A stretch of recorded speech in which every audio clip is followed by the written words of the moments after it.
Welcome to today's webinar, the Will Call Challenge.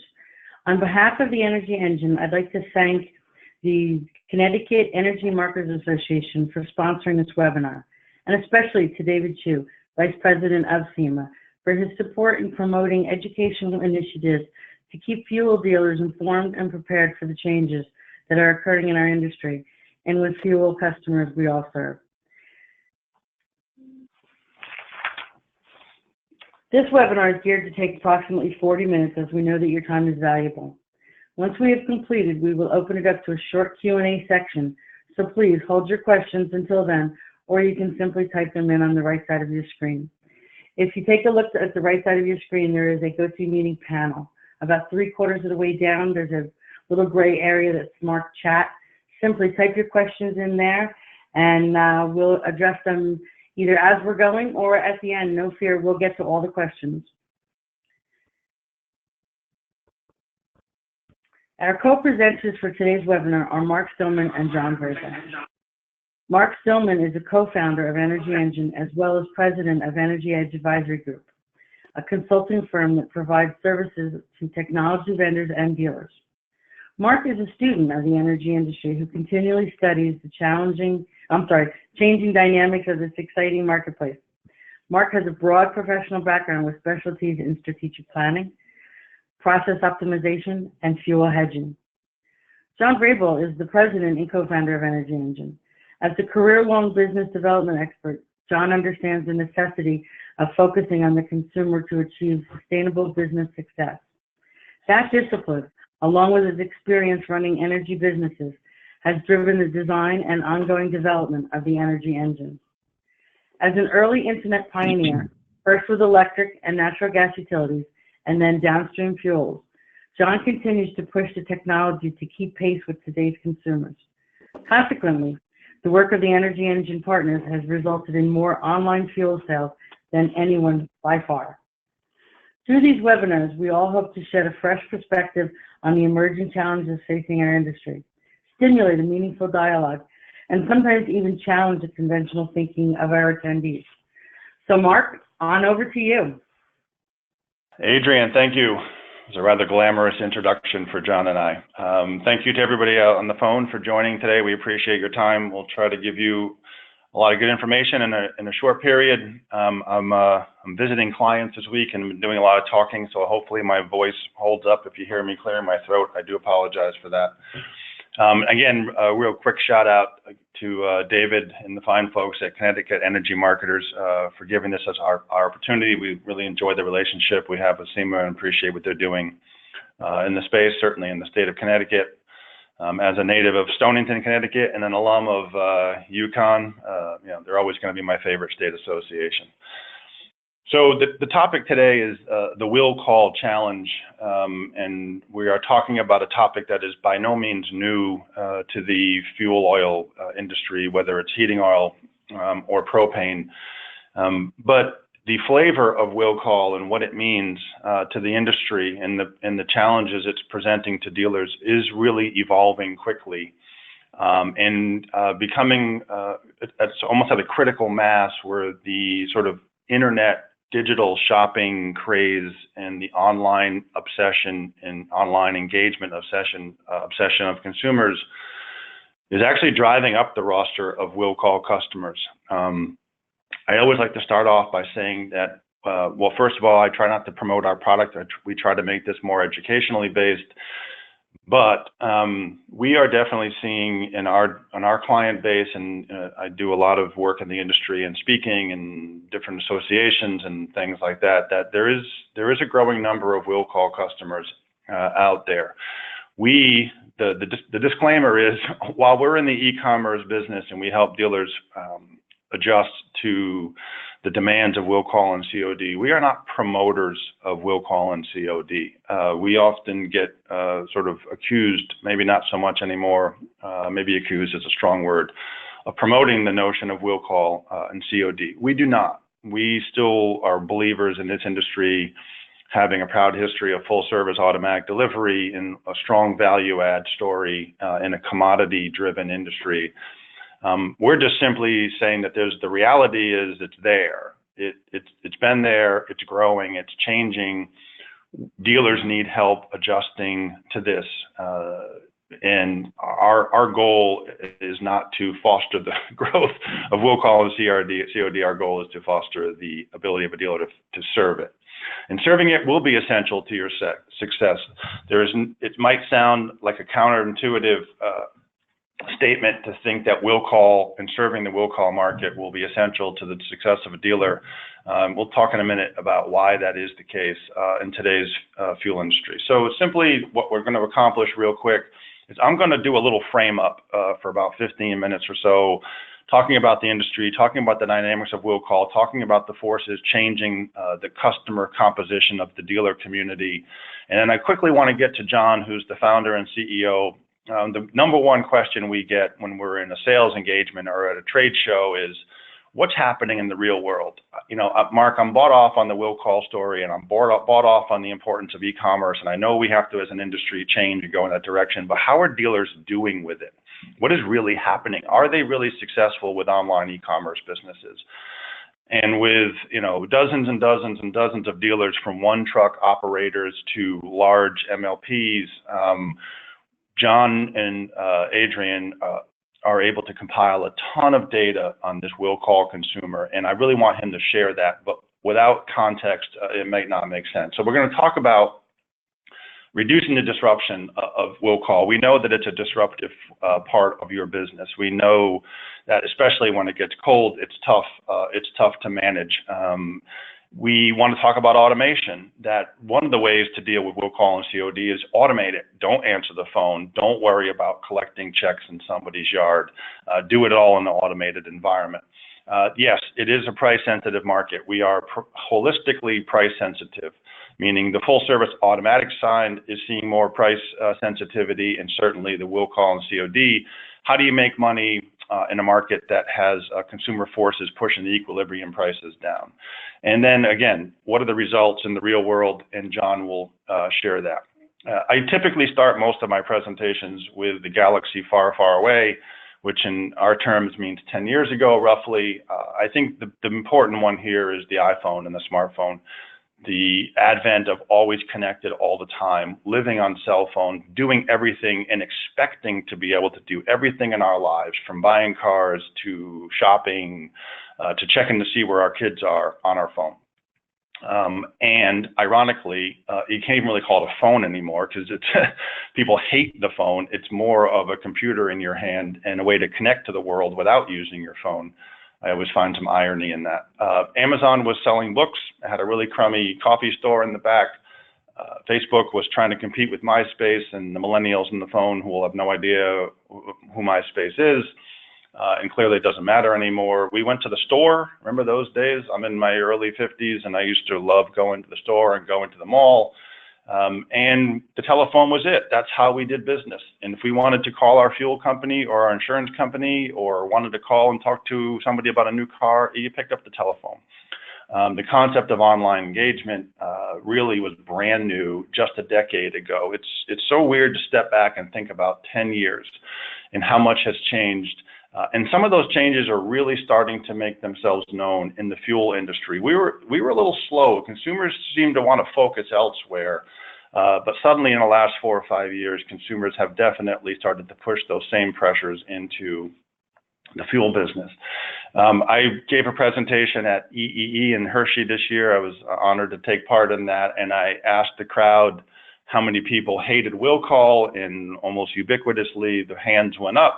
And then I asked how many people were in the will call business, and all the same hands went up. So we know it's a love-hate relationship. And we also know it's been around since the beginning of the industry. In fact, at one point, that might have been the only way to do business, right?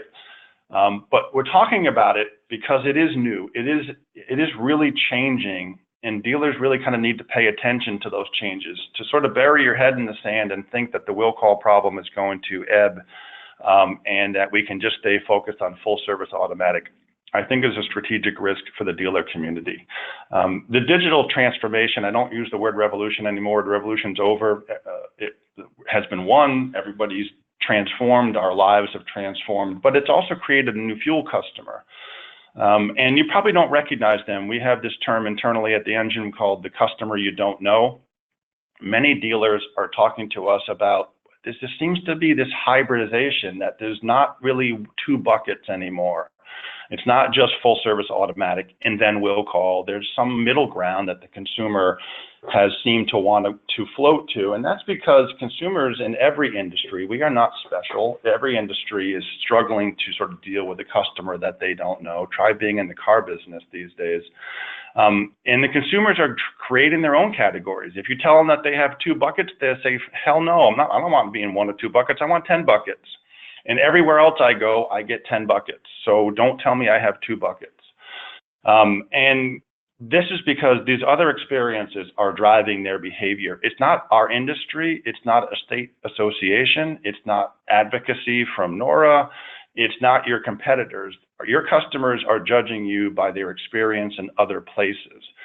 They're embedded in commerce and banking and insurance and school and doing their taxes and taking college classes. That's how they're judging you. And they have, but these consumers, this is the best thing about will call, the current generation of will call that we're seeing develop is, yes, they want a lower price. Yes, they kind of want to call the shots. Yes, they want to be in control. Yes, they almost invariably want to be online. But for that, the deal is they will do the work, right? That's the deal you have with Amazon. We all shop at Amazon.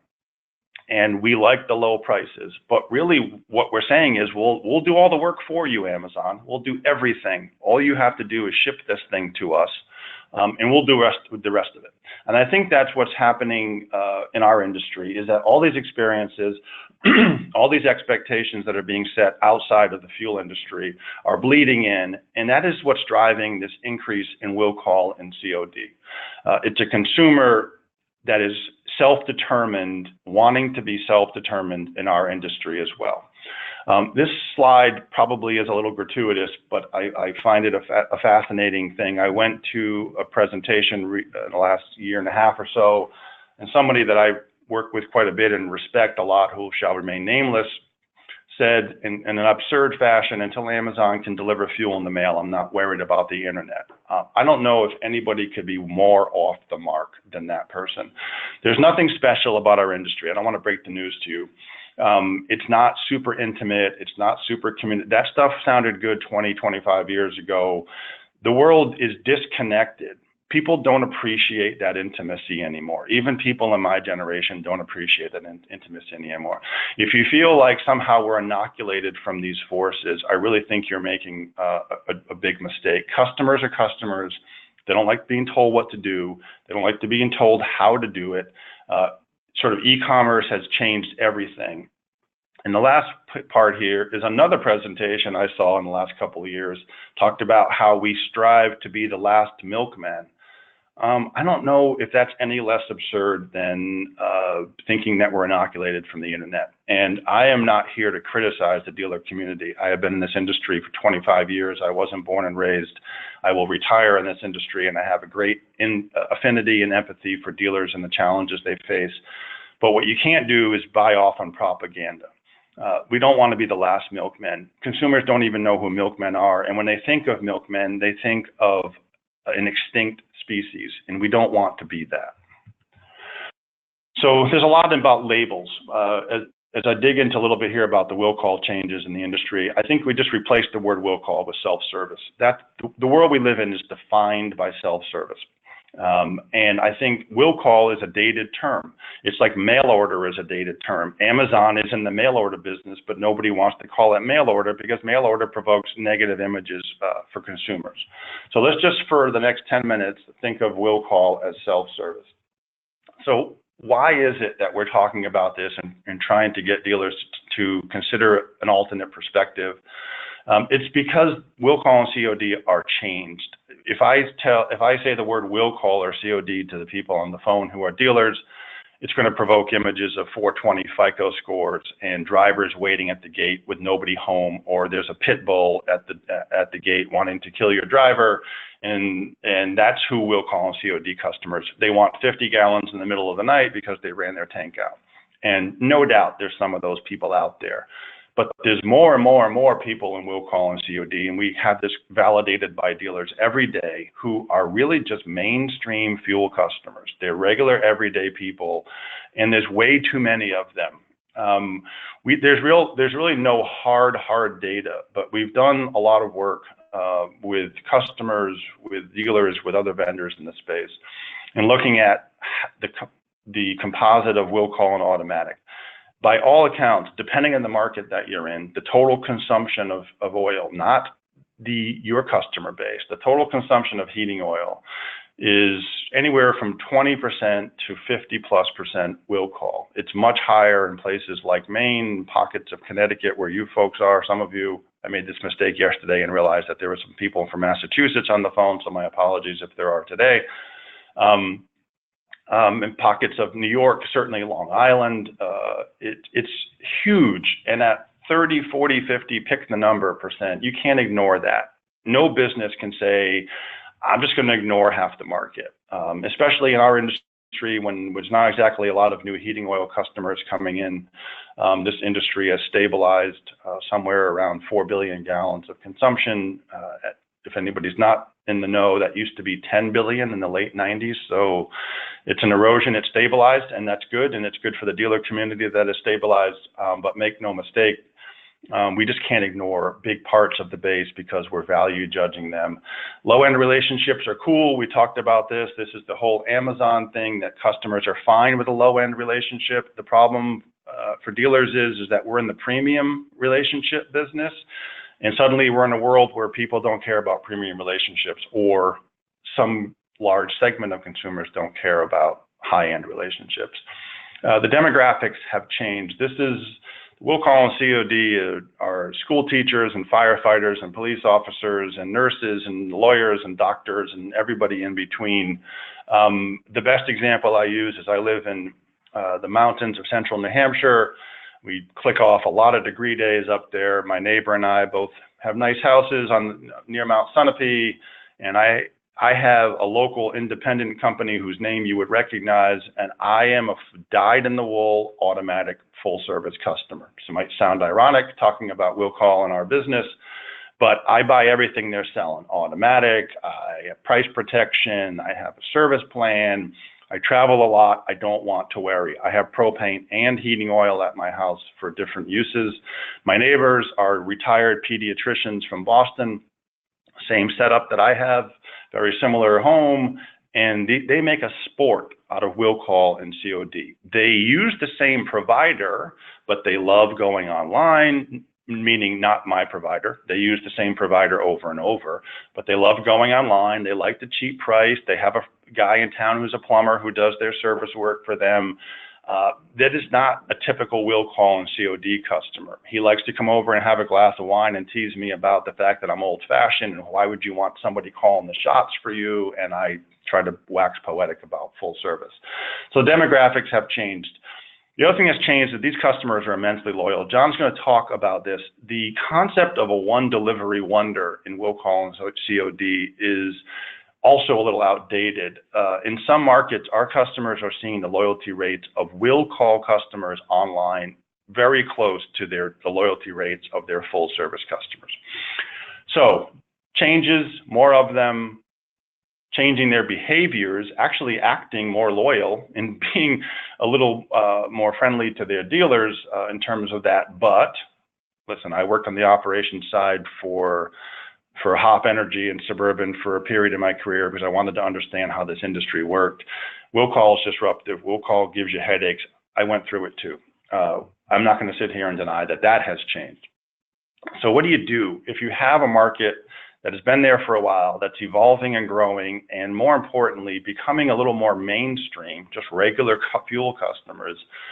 What do you do? Well, here's what you can't do. The problem with will call is that running it through your typical business model with your phones and running around the office trying to get a hold of dispatchers, trying to collect money, trying to figure out how to process a credit card, how to pull a truck off a route. I'm still shocked at how many dealers do the drop everything with will call. That doesn't work. And that's probably a lot of reasons that dealers hate it, because it's so disruptive. So automate it. Take it off of your plate entirely. and reposition your business. Using e-commerce and automating will call and COD takes the headache, takes the hassle, takes the whole thing away. You basically become your own trucking company for your online e-commerce business with none of the hassles. The biggest thing you have to get over, though, first of all, is mindset.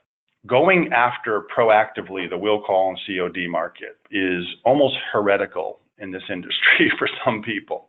And it's partly because that's not who we are, Mark. We are a premium service company. I would challenge you, though, to think about any other industry that is only in the premium industry. Mercedes has $300,000 cars and $29,000 cars. Nordstrom has $500 sport coats, and Nordstrom Rack has probably the same sport coat for $199 in a different environment. Unless you're Versace or Armani or Aston Martin, you're forced to reach a broad group of customers with different socioeconomic backgrounds who appreciate brands, but some people can afford the premium and some people cannot. Some people want to buy the premium and some people do not. We're not any different. There are transient customers out there. You do want those one delivery wonders because it's incremental volume. You have the capacity to do it. Why not do it? In service to people who want to wait, use you one week and use somebody else the next week. It's fine. It's okay. It's not okay if you're trying to establish them and put them in your computer system and trying to send them information and trying to figure out where their tank is and trying to figure out how they're going to pay. That's not okay for a one delivery wonder. You're going to grow in an innovative way. We, as an industry, tend to grow with sort of traditional marketing, which is less and less effective, salespeople on the road, which is less and less effective. And we need to grow digitally. You have to grow in a way that aligns with where consumers are and where they're shopping and where they're learning about places to do business. E-commerce is an innovative way for fuel dealers to grow. It aligns perfectly with how customers are buying things elsewhere. We're attracting and servicing new customers in an automated way. We'll talk about that in a second.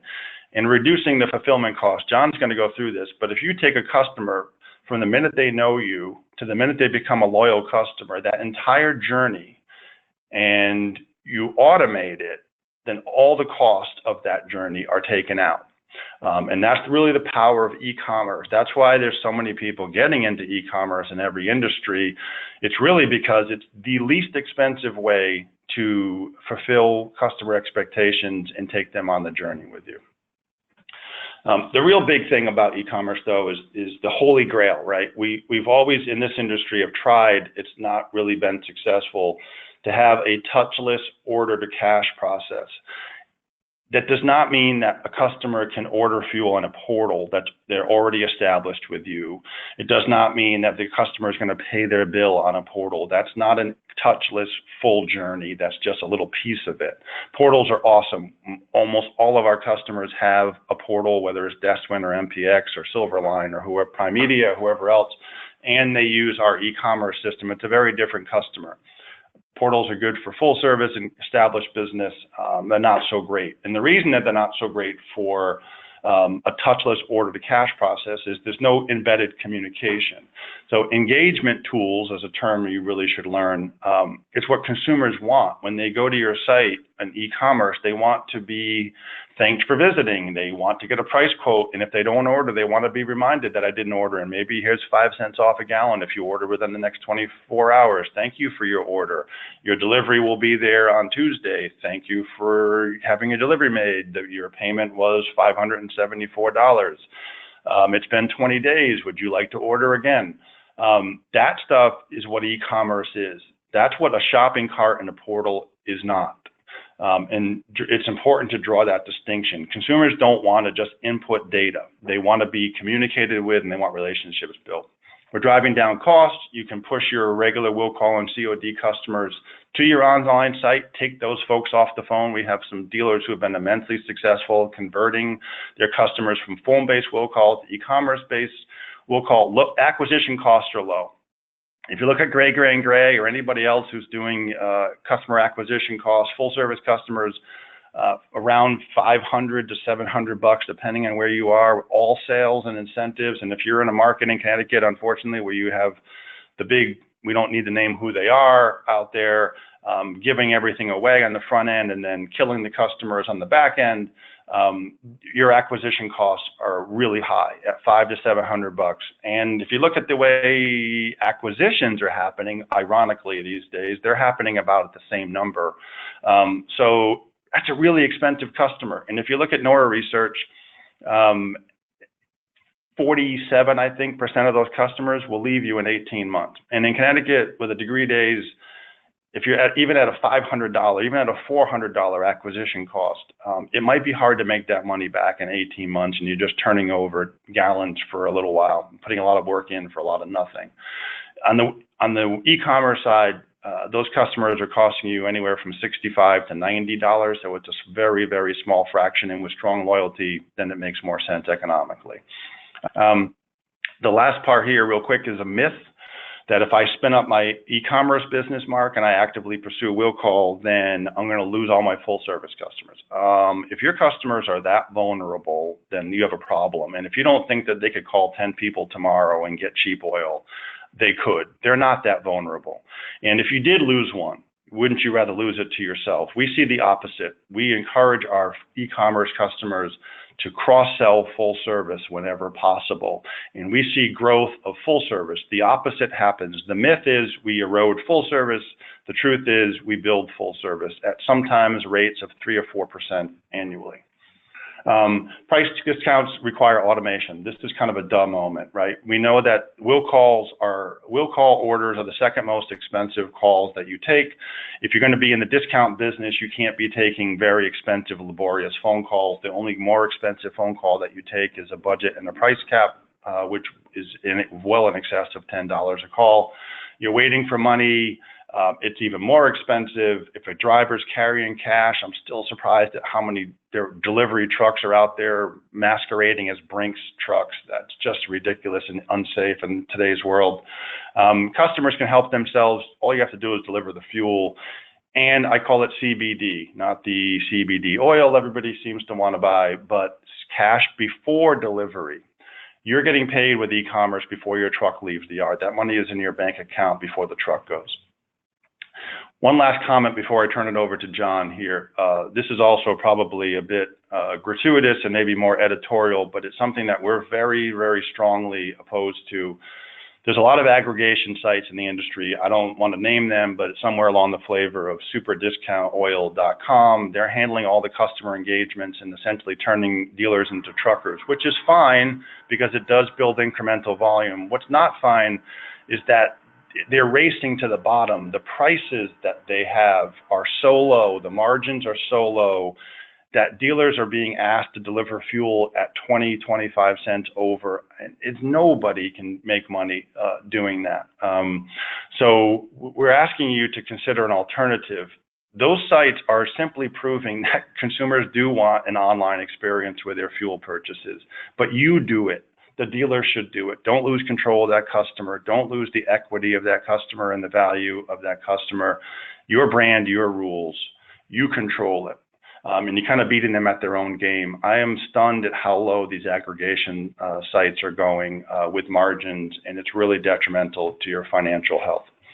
So with that as context, I'm going to turn it over to my esteemed colleague and boss, John Vrabel, who's going to share real-world results with you and how our dealers are doing in this space and give you a flavor of what is possible.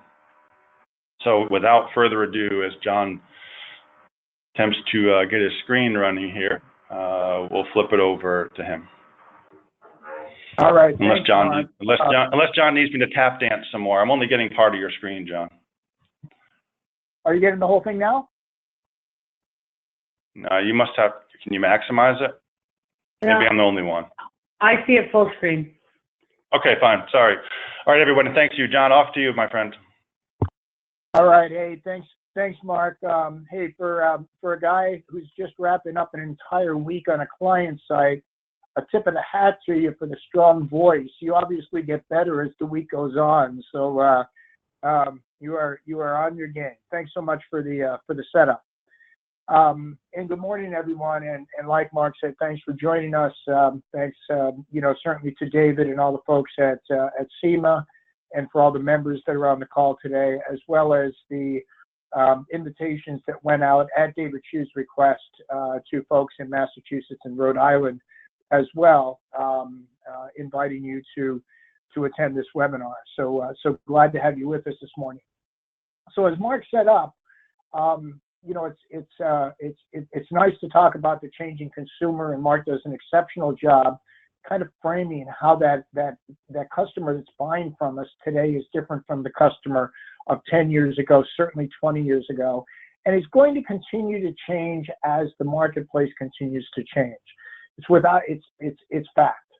But one of the things that we need to think about, because we've been a successful industry, whether or not you're marketing heating oil, you're marketing propane, you're doing commercial fuels, you're doing a combination of those, the market has in fact shifted, but the industry has been a successful industry, and as Mark pointed out, in terms of gallons, even it's stabilizing. So that's all good. But we need to think differently about it. And this quote I've used in these educational sessions because I think it gives us kind of a framework that we need to think about the success that we've had in this industry and what the future holds for us. And as far as learning and innovation going hand in hand, without a doubt, that's true. And that's where I've spent my entire career. But the author of this quote goes on to say, the arrogance of success is to think that what you did yesterday will be sufficient for tomorrow. And certainly Mark hit that point home well. We're actually lovers of full service. We've both been on your side of the desk as well, running the businesses. We love our full service customers, but the times have changed, and people are looking for different alternatives. But those full service customers still valuable.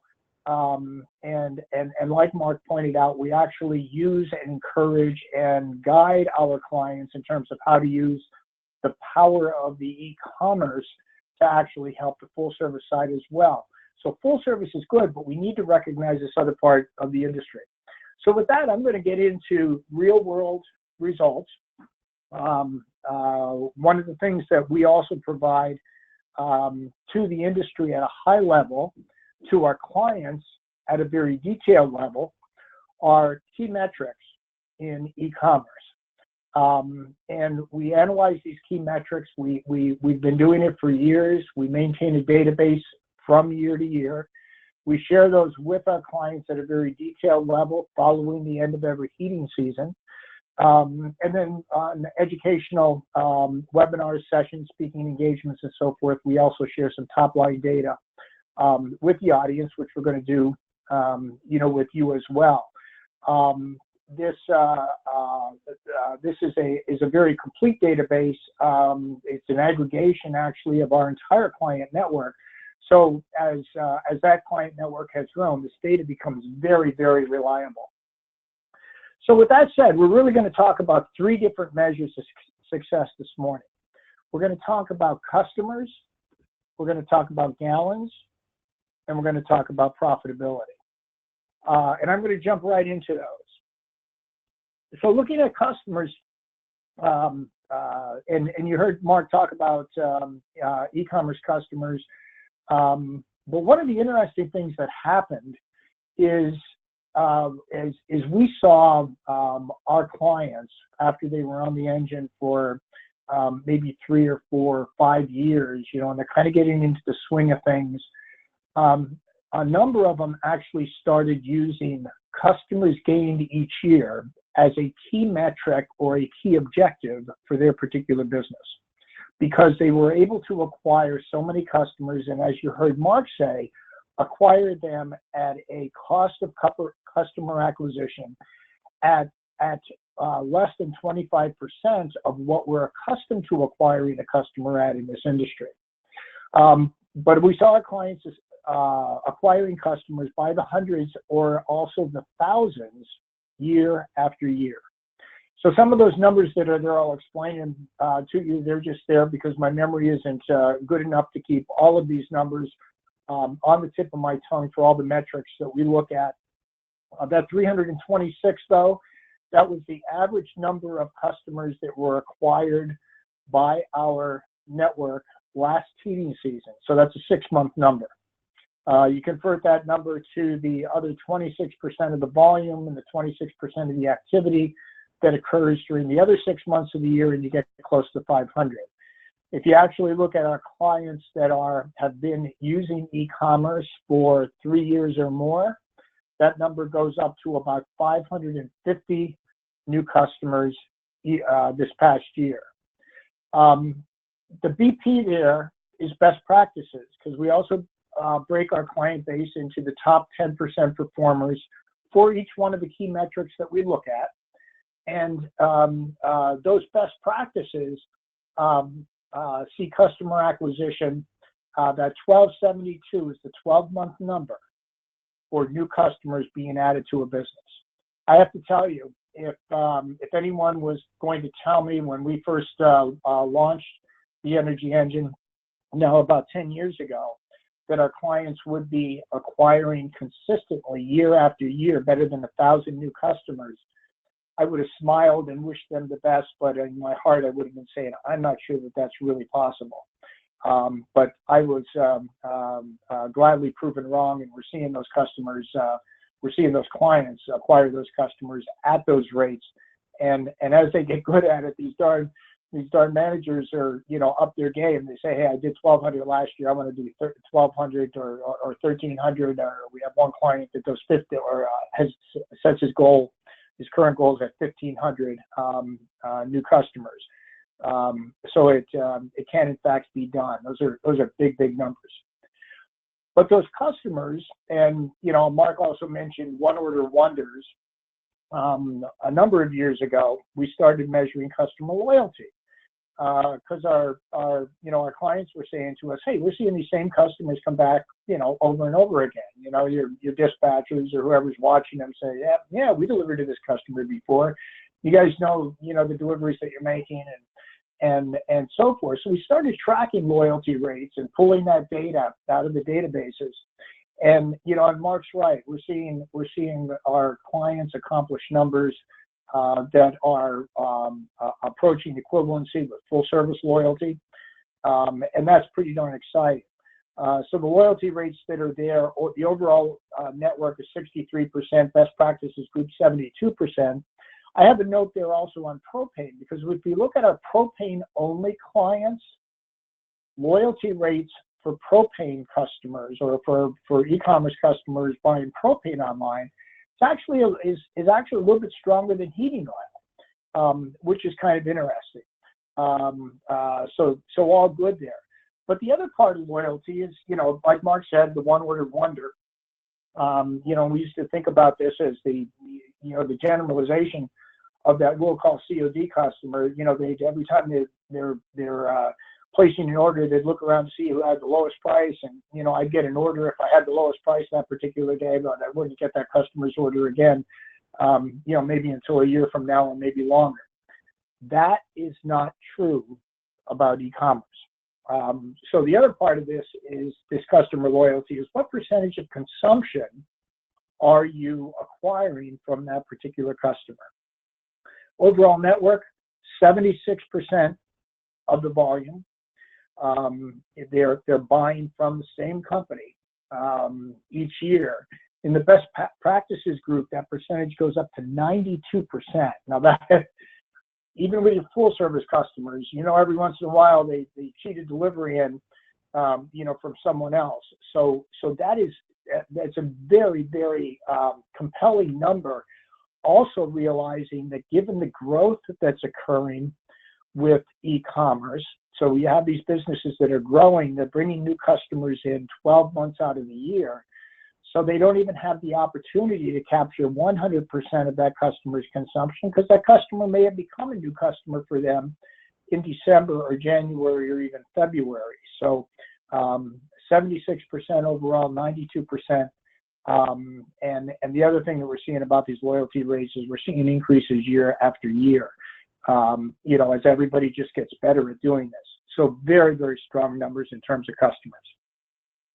I will give everybody a reminder at this point, because generally we get a number of questions in terms of the numbers and the results, and because everybody likes to know, hey, all right, if I do this, what's it going to mean to my business, that sort of thing. So as Adrian mentioned at the beginning, in your GoToMeeting panel, use the chat feature, jot down your questions. Adrian will capture those in just a couple of minutes, and we'll be glad to tackle those.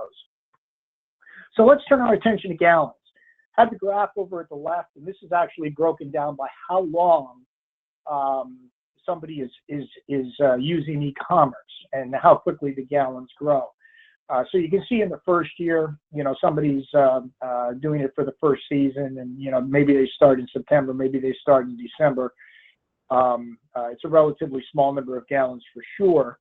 But then you get that group that's in the 1 to 3 year group, and you're up at 186, 187,000 gallons. The average, and this is the average for all of them. So if you're at least average, you're doing 660,000 gallons if you've been using e-commerce for 3 years or more. And then you look at the best practices group, and then that number jumps up to 1.4 million. And we could probably do an entire webinar on what constitutes a best practice to get you that significant increase. And I will say, as an overall generalization, you can certainly be more specific, but the overall generalization is the companies that make a commitment to the business and really work the business and pay attention to it. It's really all it takes, is wanting to do it. The other interesting and very encouraging gallon result is, as we look at this network and we look at the same store network, so you take out new clients, so you don't artificially inflate changes from year to year. So you just look at the same store clients, to borrow a term from the retail industry, and the average gallon growth over the last 5 years, each year, has been just about 25% per year. So very strong growth, as Mark pointed out. This is the growing part of the industry. You also heard Mark talk about disruption and the complexity of COD will call in operations in the call center, and how that translates into an expensive operation. And if you think about that will call disruption, and that column on the right side of this slide, we have had clients or prospects say, my call center is blowing up. You got to help me. We got to get these calls out of the call center. As you heard Mark talk about, a touchless environment. It's extremely important. It makes, to the consumer, it makes your life so much easier, and it avoids your call center from blowing up. And and then I just listed some of the quotes that customers tell you on the phone. If you're handling their on-demand or their self-service, as Mark described it, by phone, I'll be home to pay. Checks under the mat. I'll give the driver cash. And by the way, do you offer a discount for cash? And then you get that you get those checks, and oops, a few of them bounce. Then you have to chase those. Hopefully you get your money at some point and you don't have bad debt. Or you get the other folks that say, hey, I need 400 gallons, to go on my 550. And I deserve a better price, because that's a pretty good size, order, don't you think? And, so you give them a discount for that 400, gallon order. So then look, and all that costs money, obviously. All of it adds complexity. All of it results in that, as Mark pointed out, the second largest expense call coming into your call center. As the guy that originally convinced me to come into this part of the industry said to me and observed, he said, this is a hell of a deal here. We love our full service customers, and a matter of fact, we don't even talk with them very much.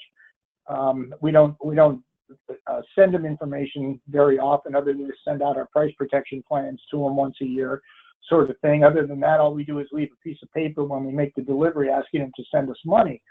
And, and we charge them a premium price because we're there for them, when they need us, and all the other value added services. But he said, and then we're crazy enough to take these calls from customers that may or may not be loyal to us. We give them the best price that we have.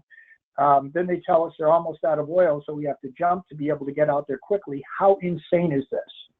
And he had in his mind, he was a forward thinker in the industry, and he says, I think we can do some of this stuff on this internet that was new just about 20 years ago. And he's right. And that e-commerce simplicity. So you think about all those problems that we just discussed on the last page that are over there in the left column. Now you can take a deep breath and kind of sigh and go, and say, e-commerce simplicity. No phone calls, assuming you have everything set up correctly and you're setting expectations for that customer and they don't have to call you. You make the deliveries like automatics. That customer doesn't have to be there. The driver gets there, hooks up, delivers the number of gallons, or just fills the tank. It's all handled via credit card or some other e-payment method, certainly. The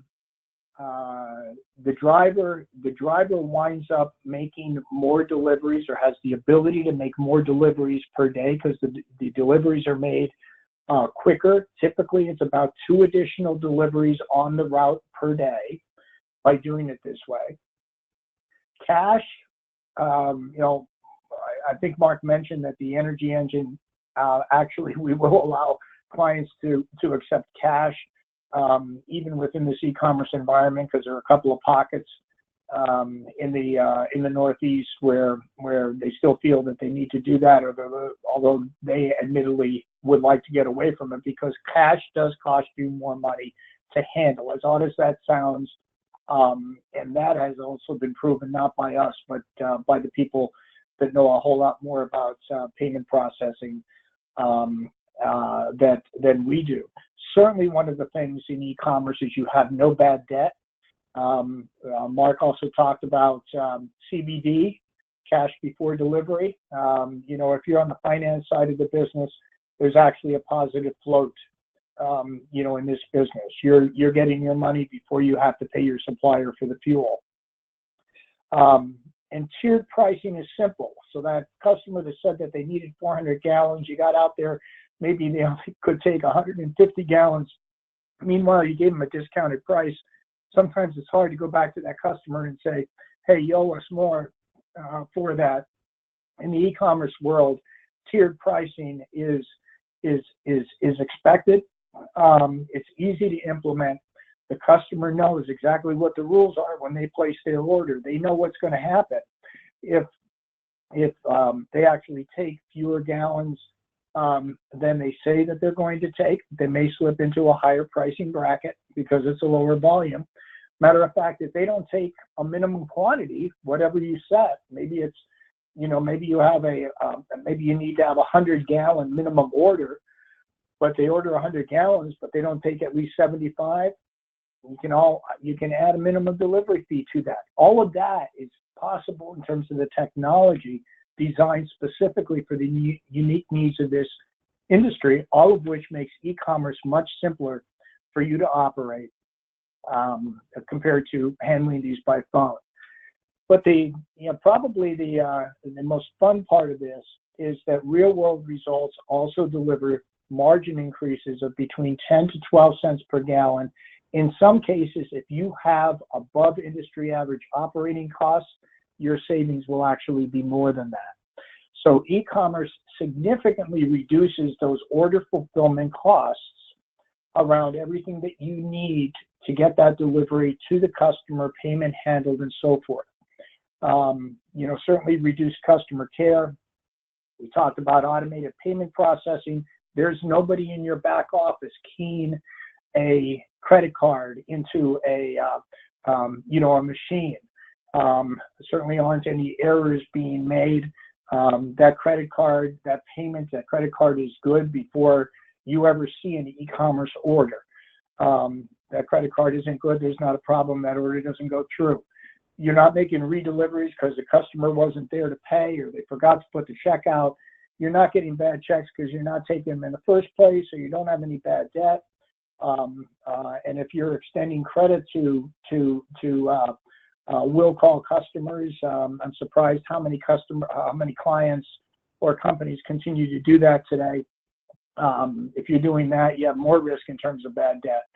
We talked about the CBD, delivering like automatics, and then the last one is larger drop size.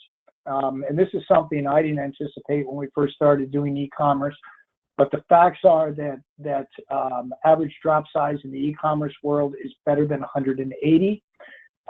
Best practices are just about 200. When Adrian and I were operating an e-commerce business that was connected to the full service company that we originally launched with back almost 20 years ago now. Adrian and I have been having fun for a few years. We never anticipated that the drop size was going to be larger, but we ran consistently year after year 204 gallons average per drop 12 months out of the year. The reason why is because of those pricing thresholds and giving a better price for a greater delivery. Customers will monitor their tank a little bit closer to save a couple of pennies a gallon. They save a couple of pennies a gallon, you wind up saving. In terms of drop size, the differential is normally a savings of as much as 6 cents a gallon out of that 10 to 12 cents that we're talking about at the top. So drop size is extremely important and also a major contributor to your margin increases. So with that, you know, I've been in business development my entire career, and building new businesses like this, you look at the things that you're trying to accomplish, and you know, and now being able to look back at what we see clients accomplish with e-commerce is pretty gratifying because they really are checking all the boxes.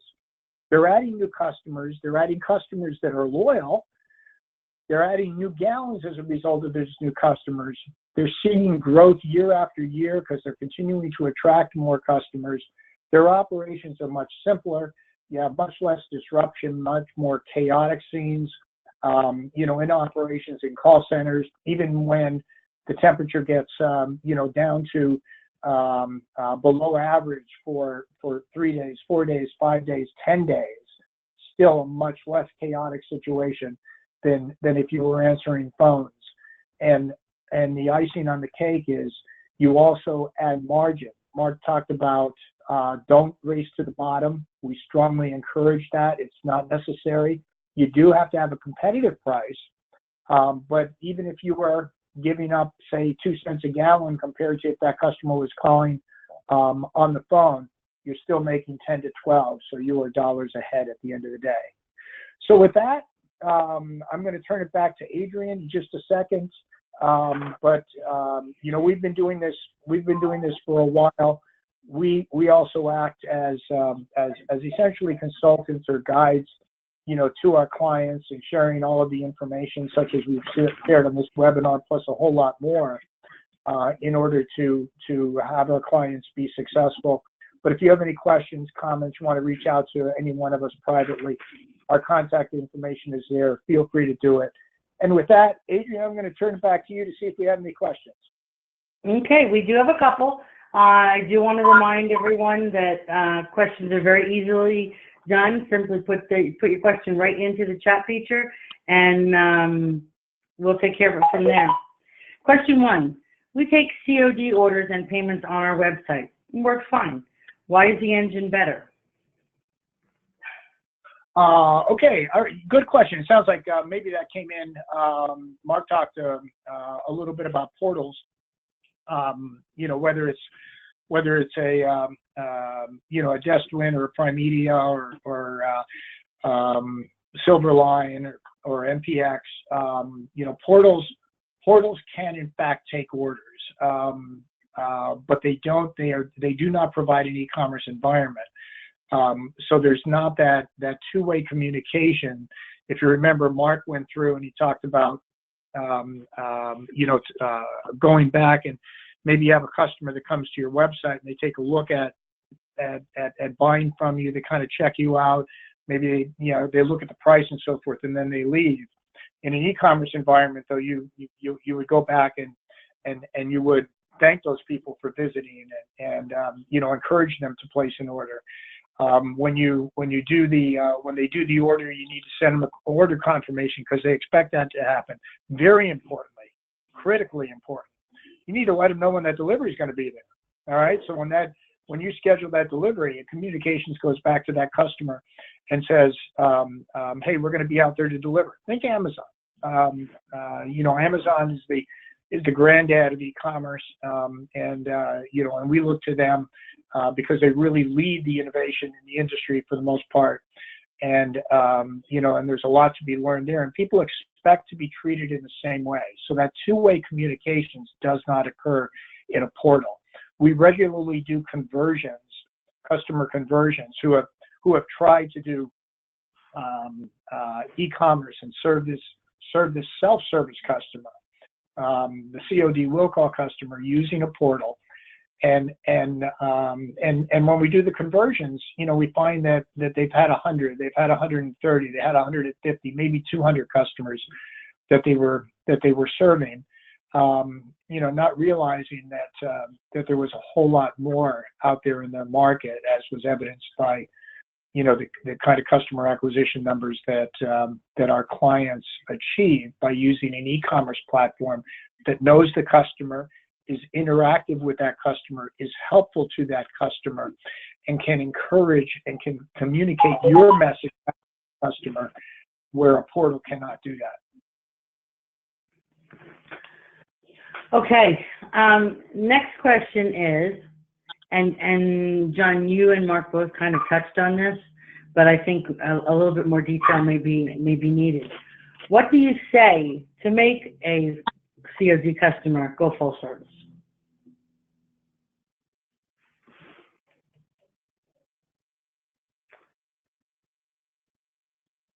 You're quiet.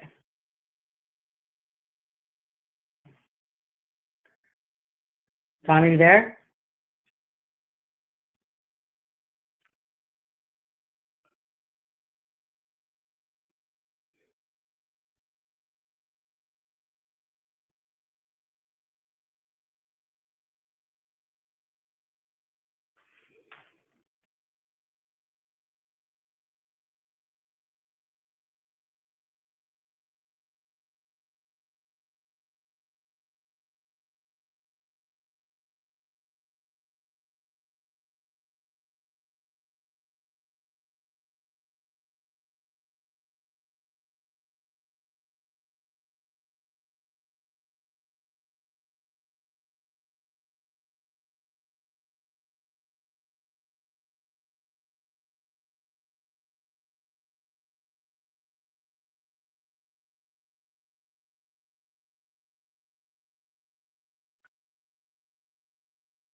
John, are you there?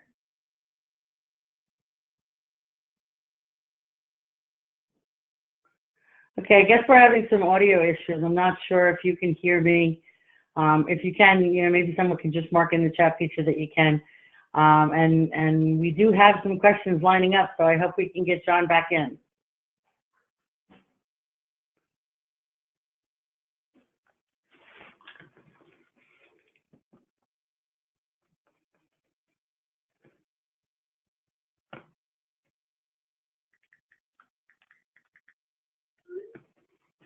Well, in any case, I will go ahead and answer that question. Like I said, I hope everyone can hear me. The way we normally take a customer or we try to advance a COD customer over to full service is we always suggest having a page or a section on your home page about full service. What are all those perks that someone gets for full service? You take someone coming in and they see this and they say, okay, I can order for myself. Or look at this, I can get full service, I can get price guarantees, I can get service, whatever all those perks are, have them right there and then link them to your full service site so that you actually create the COD to full service avenue. And it really does work quite nicely. Okay, so next question. Do other dealers have drivers check the oil tank prior to the first delivery? Our insurance company likes this practice and also likes us to add a fill tag. How do dealers using Energy Engine handle this so that there are no mistakes or spills? Okay, so the fill feature, I'm assuming, is going for propane. The insurance, absolutely. We have, especially for propane, because you want to have that leak test on every new customer. So we can have that automated in. For propane, we find out who owns the tank so that you know moving into it how it works. And you have the option of delivering to all the tanks, picking tanks that you'll only deliver to, and what is your option for ordering. So can they order 200 gallons, or do they all have to order a fill? So the engine has all those settings built in, and we just, as we say here, your business, your rules. So certainly all that is very good, and we, you know, the tank insurance is a big feature. So we can have it set up that you will not do any deliveries, heating oil or propane or commercial fuels without a tank inspection. If the tank is outside, we don't really need to tell anybody that needs to be done. If the tank is inside, or if you choose to not only inspect the tank but the piping as well, then we'll put up a message to the customer saying, absolutely, we'll make your delivery, but understand we need to make a tank inspection for your safety and ours. Someone will be in touch with you shortly. Now, the benefit with the engine is you get to choose the verbiage of these pop-ups. John, did I hear you come back in? Yeah, I'm back on, Adrian. Can you hear me? I can. Okay, so I've handled a couple of questions. I'm going to hand you the next one, okay? Yep. Okay, so let's see. We handle tank inspections. Builders using engine require the driver. That's the same question. Okay, so the gallons you showed look high. Is it only large dealers that use the engine? No, not really. Matter of fact, if you look at our client base, it's probably pretty reflective of the industry at large, from small clients to very large clients. But no, it's not. It's not filtered by large customers or large companies that that are serving huge areas. Those are factored in, but they're also an equal number of small companies that may just be running a few trucks. As a matter of fact, the energy engine specifically is designed to be scalable, so it can handle large companies with some of the features that are available to it, multi-hubs and that sort of thing, as well as work for a smaller company that may just be serving a smaller territory, and maybe just one pricing zone, where a larger company may need a dozen different pricing zones. So there's all that flexibility built in to be able to handle it. Okay, great. And this is the last question, so if anyone has any other questions, please come on, get them in. John, I get that COD customers are different, but they all want 100 gallons. How can we make money? Well, and if you do have, and that's really a good question, because it's so much easier in an e-commerce environment than it is when we were taking orders by phone. And we have more clients. We always set 150 gallon minimum delivery. In most markets now, our clients, probably the majority of our clients, have it set at something less than 150. 100 is fairly common. So if you're in a market like that, you can offer smaller deliveries like that. My guidance to you would be that you would make as much or even more money on that delivery. Okay, so your margin would be as much or more on that delivery than it would be on a 150 or a 200 gallon delivery.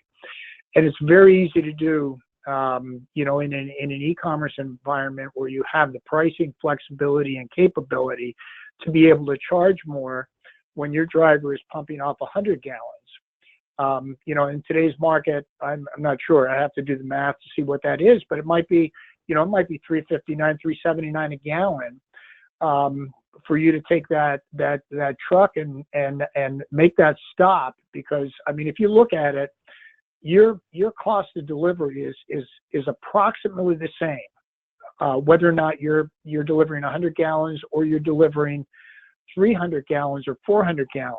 You're typically pumping better than 50 gallons or maybe 80 gallons per minute, your driver isn't spending very much time there on the quantity. Most of your cost is in getting the truck there and maintaining the truck and the insurance and everything else.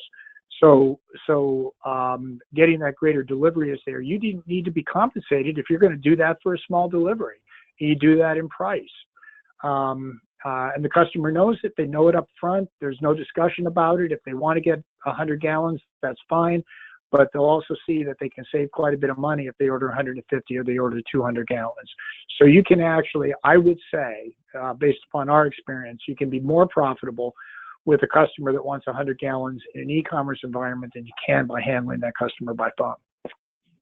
Hopefully that answers the question. Again, I'll invite, anyone they want to have, further discussion about any one of these issues that you may be facing and maybe having a difficult time overcoming, or maybe not sure how e-commerce would overcome it. Just drop me a note, give me a call, Mark or Adrian as well. Adrian, thanks for jumping in there and handling a couple of questions. Hopefully the audience got a sense that Adrian's one of the partners in this business as well, and certainly knows down to a very detailed level just how this business operates. Adrian, unless there are any other questions that came in, that's all I have. No, that's it. So, at this point, John, I'd like to thank you and Mark both for a great webinar, and thank you to our attendees for taking the time this morning. You will be receiving an email from us with details on how to contact us, or should you, have any questions, what to do from there. And again, I want to thank everyone and wish everyone a wonderful weekend. Yep, have a great weekend, everyone. Thanks.